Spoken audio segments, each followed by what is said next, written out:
heart of Tanzania in East Africa.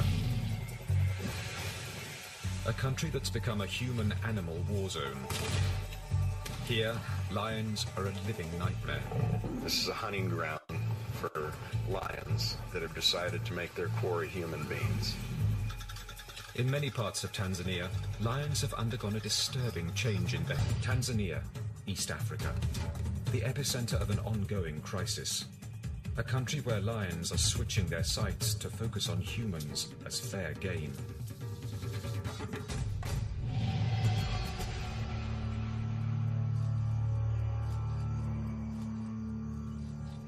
On April the 10th, 2008, Musafizi Shabami, a young builder, was cycling with an older friend called Muna.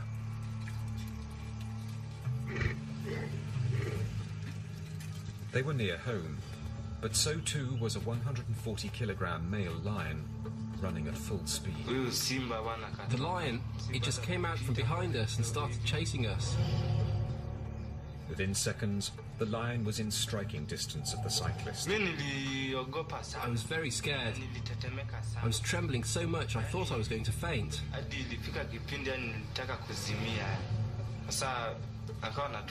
was chasing us and roaring. And that's when my friend fell off his bike. The lion leapt on Muna's back and dragged him to the edge of the highway.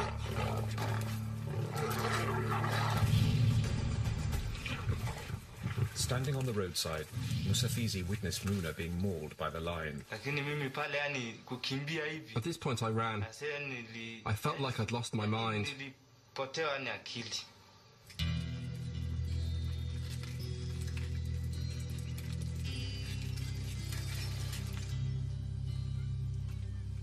Kimu is the wife of the deceased. She faces a tough future, supporting a family of 6 children. For me, he just said goodbye going to work. I couldn't believe it at all. We were sharing and contributing, but now I'm struggling on my own.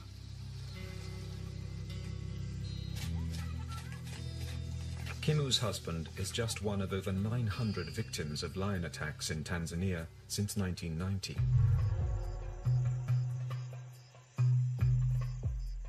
The situation is desperate.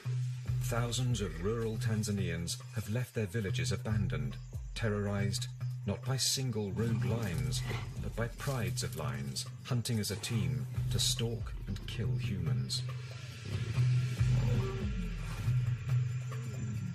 We're not talking about just regular old lions. We're talking about lions that walk into a village and kill people.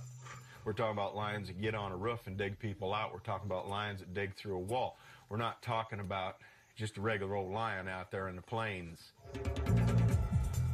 The cause of this bizarre behavioral change is a mystery, particularly as these outbreaks of man-eating lion attacks are not isolated to one region of Tanzania. They've occurred throughout the country, from Lindi in the south to Rufiji, and now further north in the district of Singida, where 20 people have been killed by lions in the past 12 months.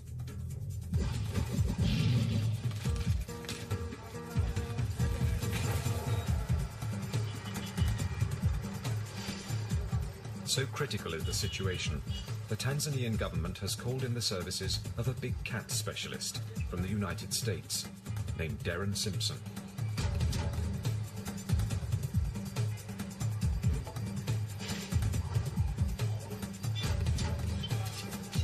Simpson is a lion conservationist and tracker with a wealth of experience in human-lion conflicts.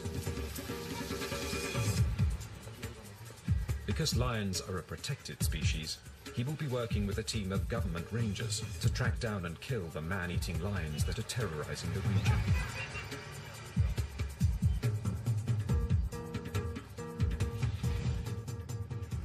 This is not the first time Simpson has hunted lions in Tanzania. I've been here twice before. They've had everything from people being jerked down, 2 male lions jerked down 2 young men right in front of a police station one night, killed them right in front of the policeman. The lions were shot and went off and died, but so did the 2 young men. So as much as I love these big cats, and you're talking to a guy that's dedicated his life to capturing these animals for conservation, this is what I do. This is something that has to be dealt with. This is their reality, and so I'm here to help them deal with it. Working alongside Simpson is a team of 6 rangers, heavily armed with semi-automatics and shotguns, led by Wildlife Division official Dennis Ikanda, seen here in the camouflaged jacket. Ikanda is a human lion conflict specialist and a veteran lion tracker.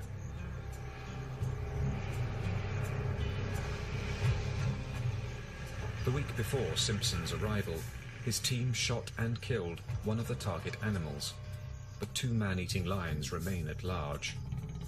Although we have experienced some level of success by killing one of the man-eaters, but we still have 2 more to go. And worst of all, we have a male lion on the loose, and they usually become a lot worse when their partners are killed. Simpson and Ikanda receive a tip-off from a local herdsman. The lions have been spotted leaving the half-eaten corpse of a donkey.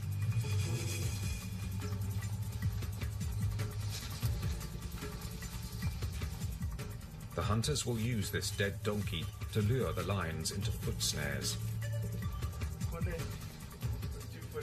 Since lions are notoriously possessive of their kills, it's possible they'll return tonight for another meal and step right into Simpson's traps.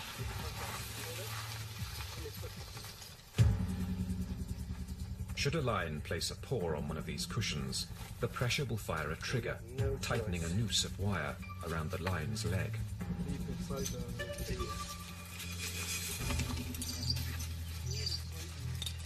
This snare has been designed to anchor a 200-kilo male lion to the ground. Lions have strong instincts to protect their kill. The hunters remain prepared. At any moment, the 2 man-eating lions that have been terrorizing the Singida region could attack them in a bid to reclaim their kill. These lions have already proven that they are not afraid to ambush human beings. They have adapted to attacking and eating human beings, so they actively seek human beings as prey, and they do it very well. They have studied the environment, they've studied the community, and they pretty much, I would say, know there's a hunting team pursuing them. We want to make them go straight through here. Okay, we're going. The hunters are as vulnerable to attack from Singida's man-eaters as anyone else in the region. Their only protection is the dying daylight.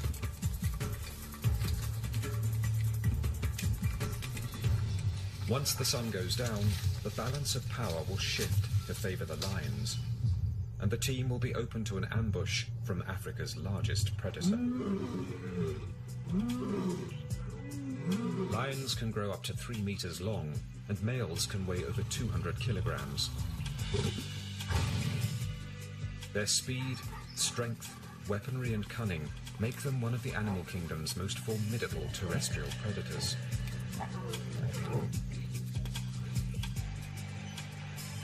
But in Tanzania, prides of lions are adding humans to their diet of zebra, impala and wildebeest, a radical and a disturbing change in lion behavior. In the Singida region, one pride of man-eaters is going to extraordinary lengths to catch its new prey. They've learned there are easy targets along the main highway, the last place you'd expect to see lions. In the past year alone, at least 20 people have been killed by lions on or near this roadside.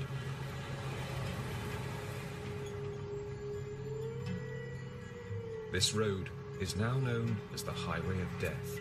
It's a paved 2-lane road, main artery, through little tiny communities full of dwellings, an area where children walk to school every day. It's basically the village sidewalk. Women carrying loads on their head to supply their home, groceries, water. Pretty benign area, you would think. This is a hunting ground for lions that have decided to make their quarry human beings. They're using the bush areas that are alongside the road as an ambush area. What, in essence, that we're into here is a human-wildlife conflict, and it feels like a war zone. This is extreme aggression by these animals. Less than a mile from the highway, with the light fading, the team finally finishes setting its lion traps. Yeah. Okay, that's gotta do. It's gonna have to do. Just before leaving, Simpson makes hyena calls, hoping to trick the lions into defending their kill from scavenging hyenas.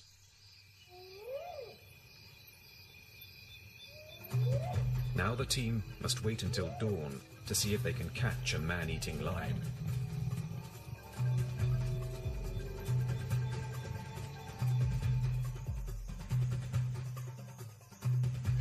Tanzania is home to more than 1/3 of the world's lion population. Over the millennia, these super predators have lived on the plains, honing their deadly hunting skills.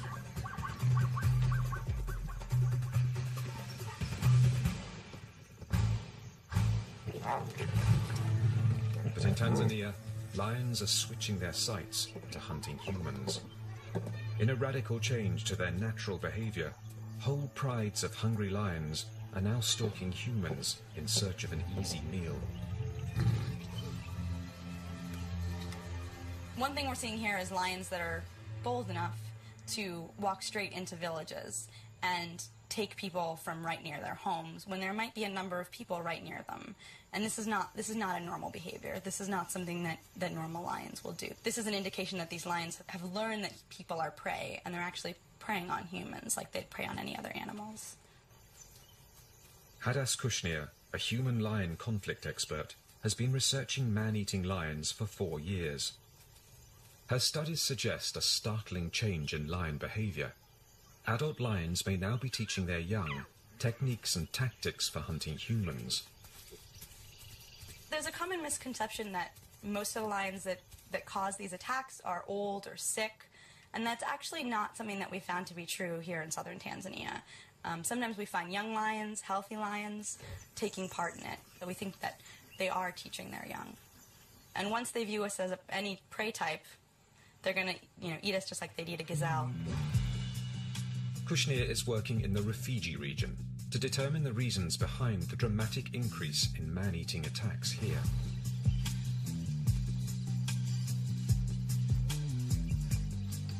She's learning that the lions of this area are continually adapting their methods to increase their proficiency at hunting humans. You can't underestimate the intelligence of these animals when it comes to hunting prey. They study their prey. They learn their prey's movements and their prey's behavior, and they'll adapt to how their prey is changing. This was particularly evident along the banks of the Rufiji River, used by the farming community in their daily routines. The way the villages in Rufiji are set up in this one area is that villages are on the north side of the river and agricultural fields are to the south. When the outbreak in 2002 started, early on most of the attacks were on the other side of the river, on the south side, than they were at night.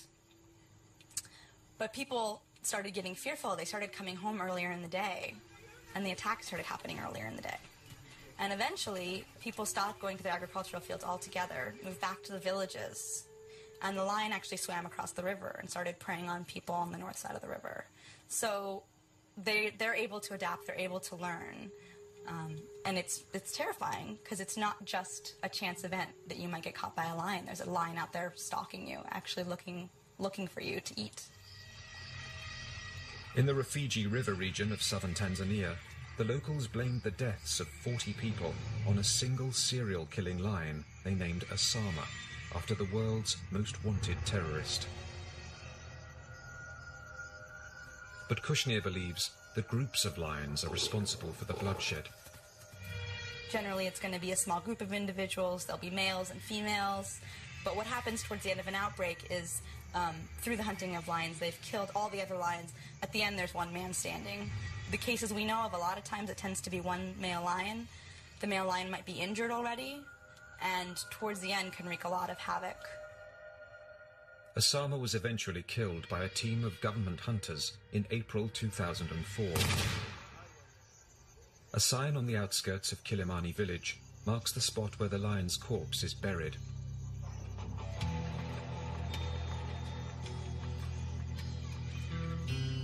Abdallah Chembele is a victim of the outbreak of man-eating that has plagued the Rufiji region.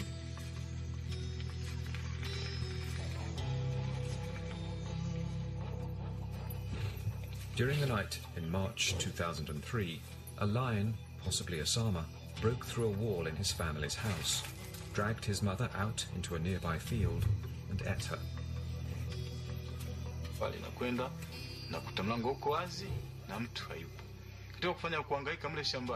When I went home, I found the door was wide open and there was no one.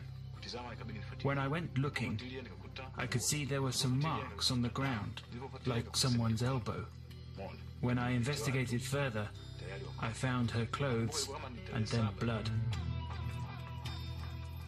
The horror of living in the presence of man-eaters is so bad, many locals refuse to believe normal lions are the cause of the bloodshed.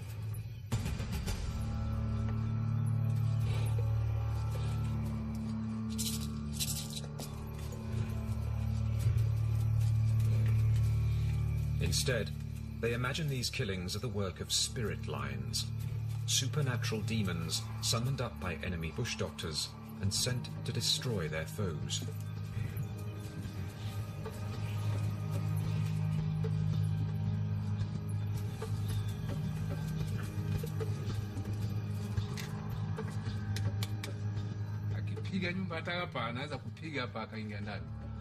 These lions can just knock down the door and get in and take you out. Someone sent them to come here and kill people. These are no ordinary lions. Hadas Kushnir knows about the traditional belief in spirit lions. She presumes that these supernatural explanations help people to deal psychologically with the horror of the situation.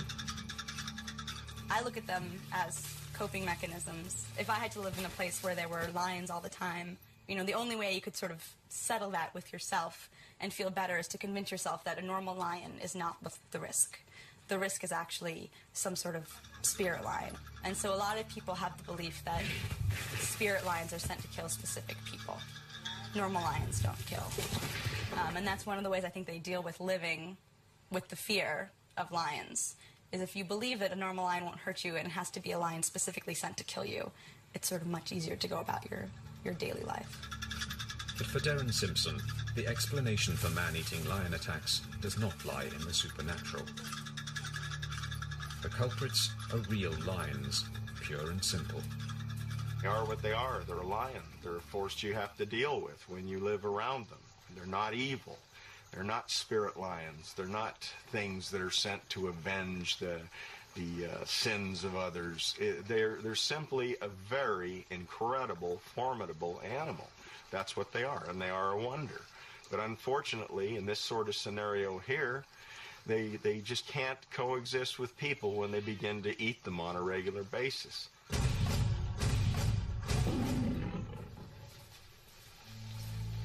The hunt for two man-eating lions that have been terrorizing the Singida region of Tanzania continues. The tracking team are revisiting the traps they set the previous night around the carcass of a donkey recently killed by these lions. The sound of a big cat up ahead in the bush seems to suggest their efforts have been rewarded. Leopard? No lion? No lion, nobody. Big male.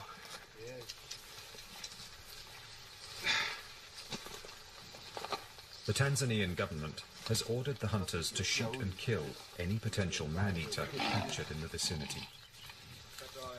We're gonna kill him, I guess.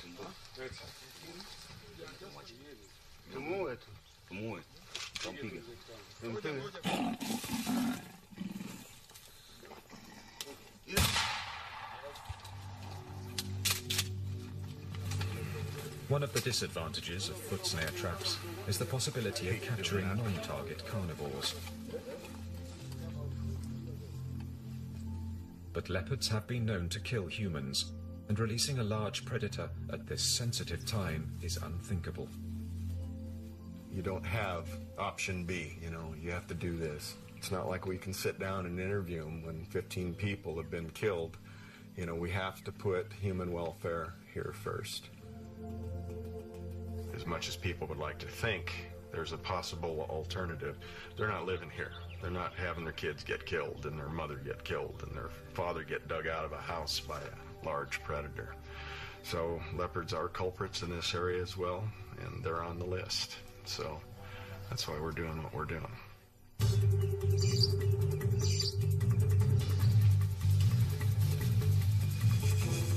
The lion hunters are not giving up. There's enough donkey carcass left to set up another trap. Simpson lays his foot snares once more in the hope that tonight he'll have better luck and will succeed at catching the man-eaters.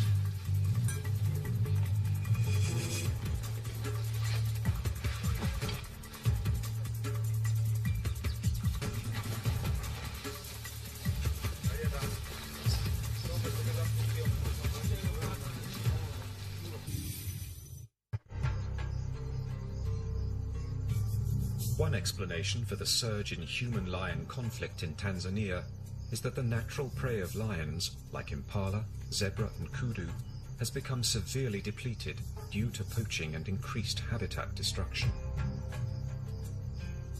Lions simply have no choice but to go in search of alternative prey. As lions seek out new habitat, obviously they want to go into habitat that doesn't have the presence of other dominant lions, and they want to have the presence of prey. When there is no prey and the prey's hunted out, you have substitute prey, like what's behind me right here. Livestock become the first conflict. As a consequence of preying on livestock, lions inevitably come into contact with people and discover they too are easy targets. Human beings are like little pink balloons to these very formidable predators. Herds like this usually will mean that there are herders. Then if people present themselves time after time after time, as you see here, where you have small children walking to school in lion habitat, you have women going to this watering hole every day to gather water with small children, all by themselves, a smart creature like a lion begins to figure out the easy opportunity.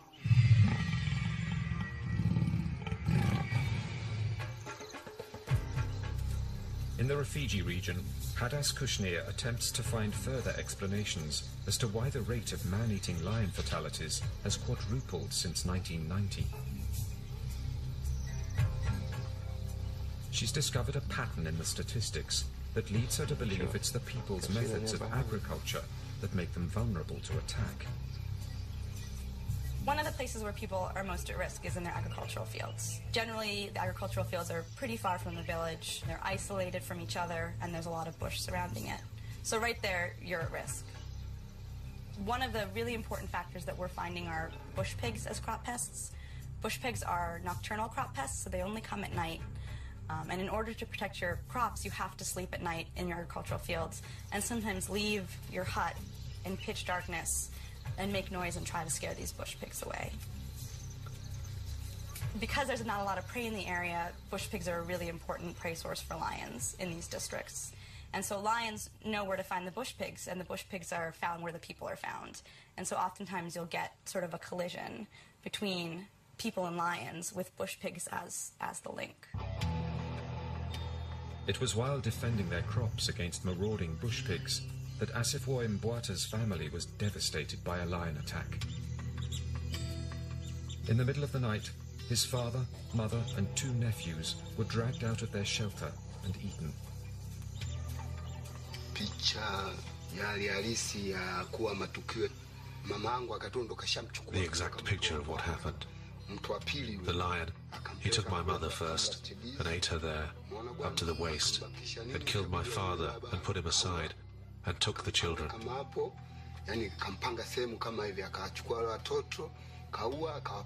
He arranged them almost next to each other, so that when my brother went to look for them there, he saw the children first and thought they were sleeping.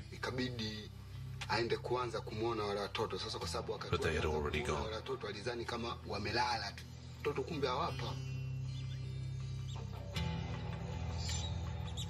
Despite this tragedy, Asifoy and his remaining relatives continue to sleep in the fields, guarding their crops from bush pigs. He says they have no choice.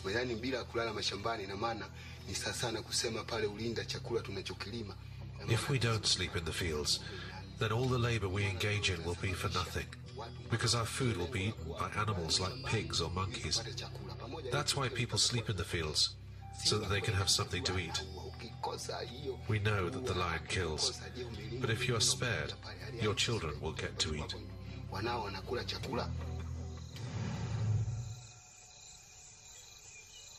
Many villagers sleep in temporary makeshift shelters called dungus that provide little protection against lions.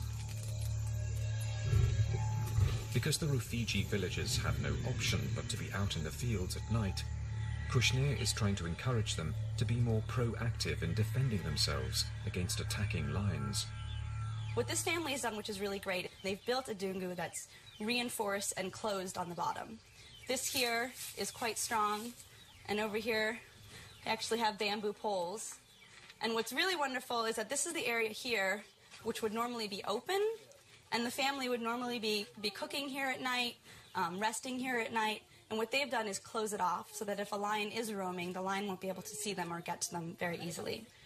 Unfortunately, not all houses are like this. There's a lot of makeshift huts out there that are constructed much more flimsy, lower to the ground, a lot of more sort of straw and palm, where lions can literally just jump in and take people from inside or even knock the structure down. The villages of the Rufiji region are learning to live with the man-eaters. But up in Singida, man-eating lions are a new menace. The local people are panicking, and their hopes lie with the government team.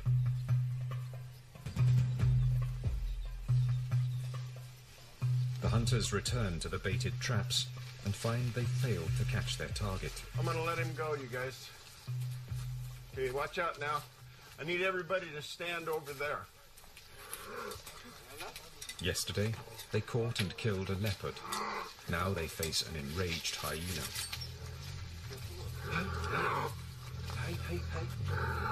Although this animal is capable of inflicting a lethal bite, it doesn't pose a threat to the local community. The hunters will attempt to release the animal.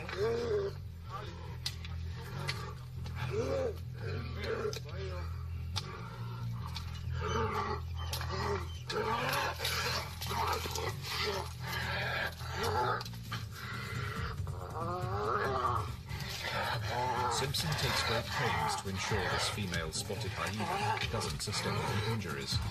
It will return to the wild unharmed. Loose, loose, everybody back.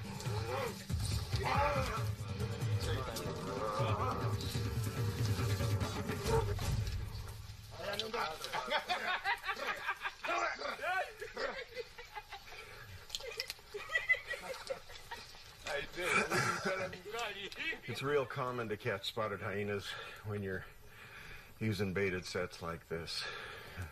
If you go over there and you look at what's left of that carcass, and the bone chips, shank bones, cannon bones, all those sort of things, they eat them like candy bar. That's how much jaw strength they have. So when they bite you, it's very serious. And they lock up like a bulldog. And so, yeah, that's what you got to be careful of. Having failed to catch the lions with the donkey carcass, the hunters are now employing a new strategy. That's it, baby. Talk it up. Live bait. The team has come to a watering hole where they know the lions regularly come to drink. The plan is to put 2 goats in a protected cage to prevent them from being harmed and lay snares all around its perimeter. The hope is that the lions will be drawn to the commotion of bleating goats and walk straight into Simpson's trap. Leave no stone unturned, no holds barred, and you throw as much at them as you can. So this is a little unconventional, and hopefully this will work. These are desperate measures, but will the hunters finally manage to catch the man-eating lions believed to be responsible for killing 20 people in the past year? I really want this lion bad. I want him because of what he's doing for all parties concerned. I want him because he's starting to get real cagey on us, and it's a challenge. I'll admit that. I love catching animals that are really difficult to catch. I take great pride in that. But to catch this guy would be real special because it's going to mean a lot to a lot of people.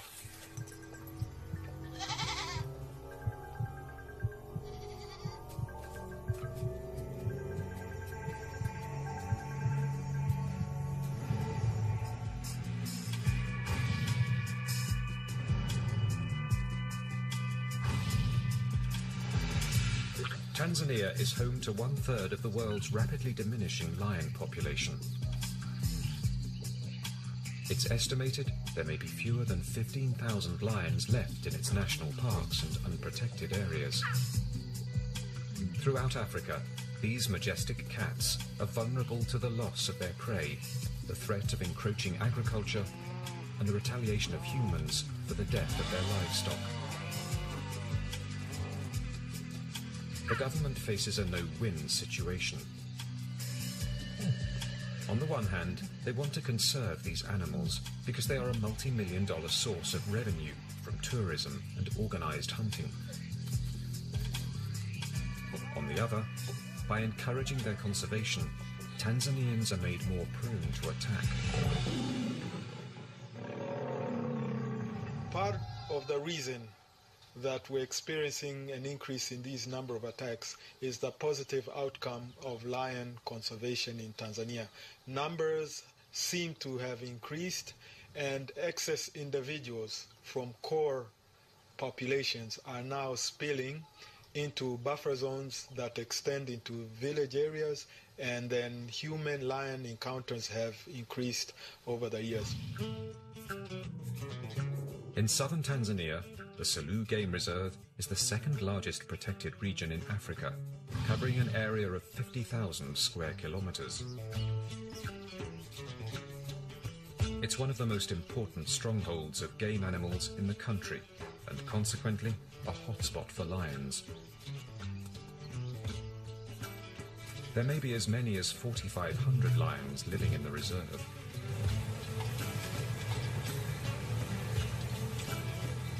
Biologist Henry Brink monitors the Selous lion population by using radio collars to track the size and extent of their range.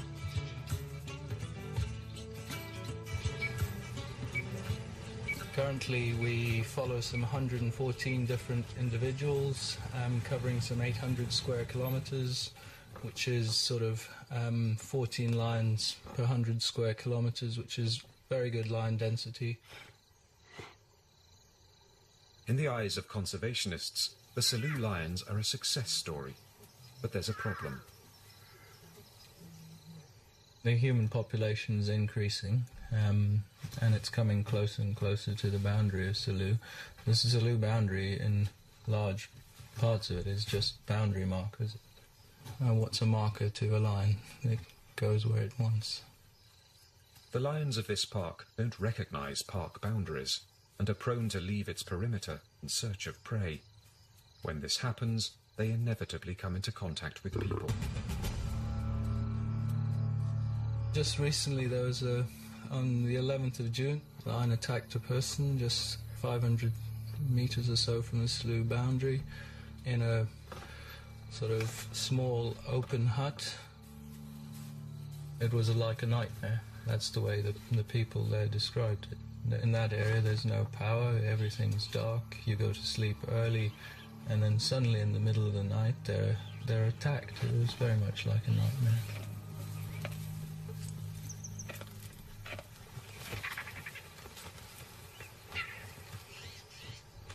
But perhaps these attacks are not as unpredictable as once thought.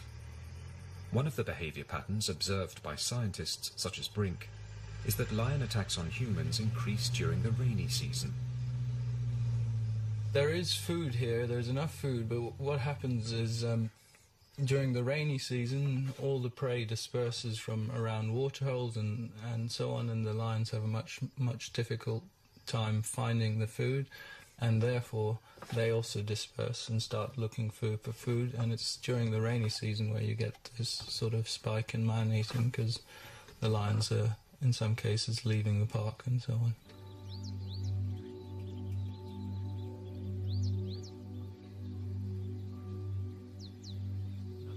The suggestion that changes in the weather can trigger man-eating outbreaks is supported by other research. After 4 years of studying man-eating across Tanzania, Hadas Kushnir is also convinced that rainfall patterns are a central factor in the recent rise of man-eating prides.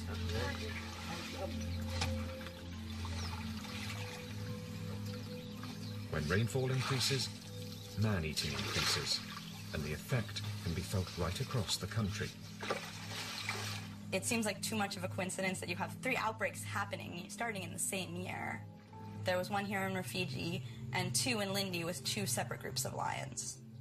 So the scale's pretty enormous. Here in Rufiji, the numbers we have are about 52 people being killed, but down in Lindi the numbers are much higher, upwards of 85 or 90 during that 2-3 years time period. Kushnir's theory is that the ultimate cause of these simultaneous man-eating outbreaks could lie well beyond the shores of Tanzania.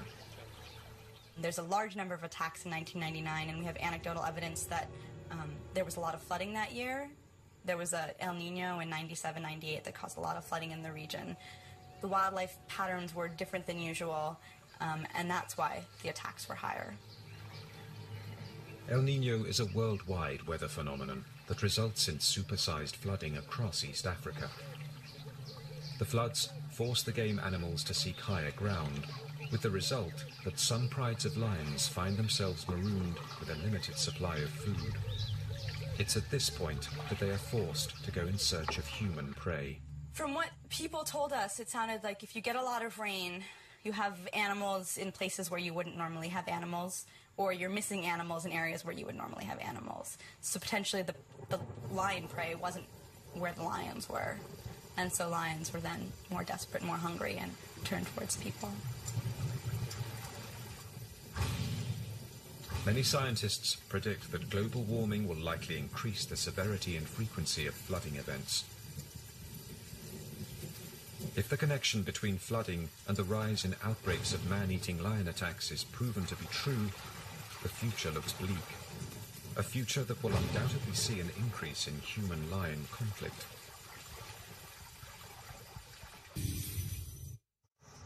The hunt continues for the man-eating lions of the Singida region of Tanzania, where at least 20 people have been killed in the past year on or near the highway.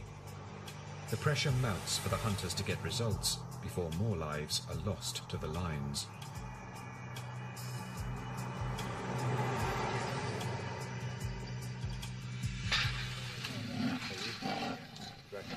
Simpson and the hunters have returned to inspect their traps, and once again their efforts have been foiled. They've snared a second leopard and have no option but to kill it.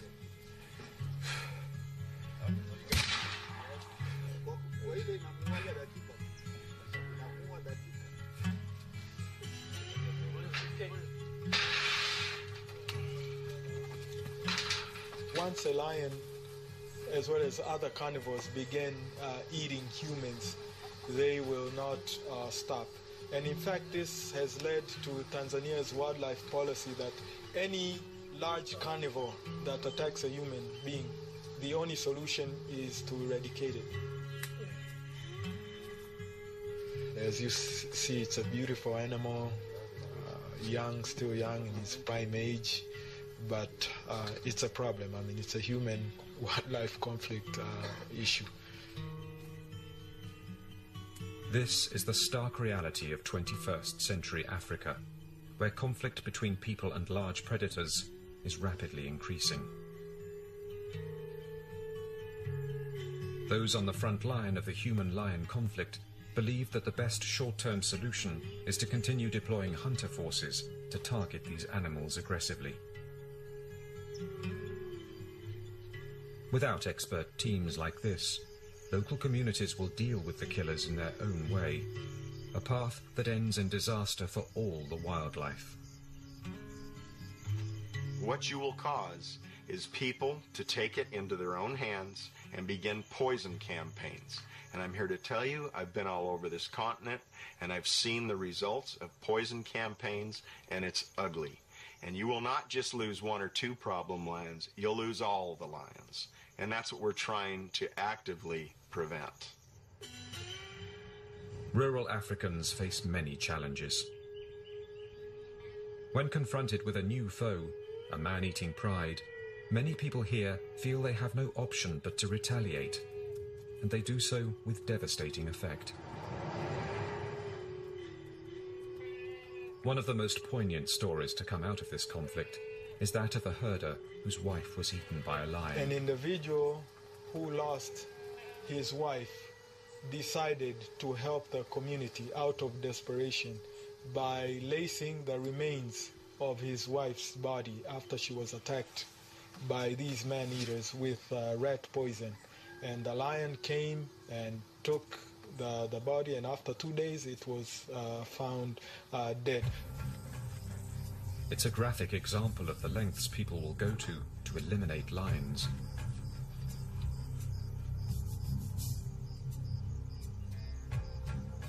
This conflict is devastating for both humans and lions.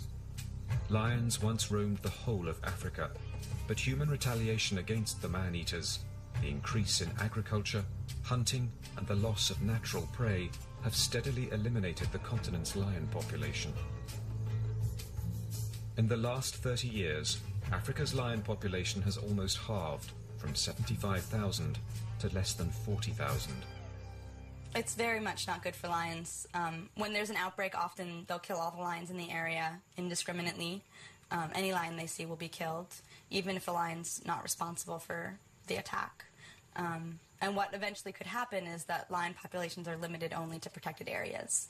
And in most cases, protected areas aren't large enough to sustain viable populations for generations to come. So it's definitely a risk. And it's a risk for carnivores around the world. Retaliation because of conflict is one of the major reasons for carnivore population decline in Africa, in Europe, in North America, everywhere.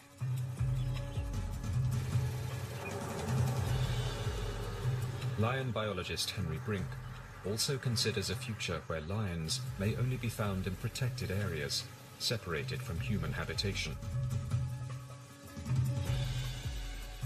Tanzania has gone exactly the right way. It's set aside some 30% of its land in some sort of protected conservation status, which is an awful lot of land if you compare it to other areas.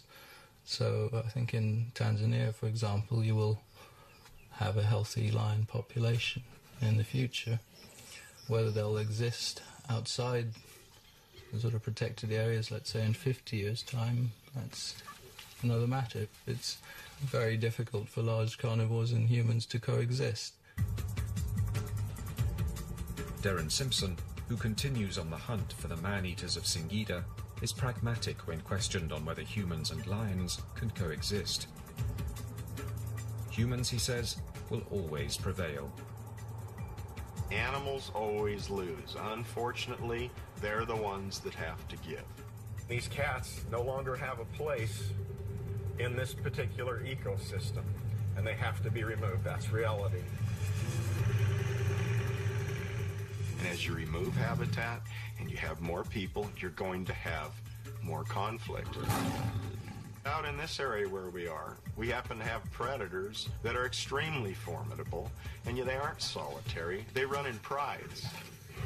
Unfortunately, outside conducive habitat, in an urban area, there is no conservation benefit to apex predators that are hunting regularly human beings. In the month after the film crew left Tanzania, 2 more people were killed by lions along the road the locals have named the Highway of Death. But finally, there's been a breakthrough. The male lion that had led a pride to kill at least 20 people in less than a year was caught in a botched trap. A victory for the hunters that had spent the best part of 3 months tracking down the man-eating lions of the Singida region.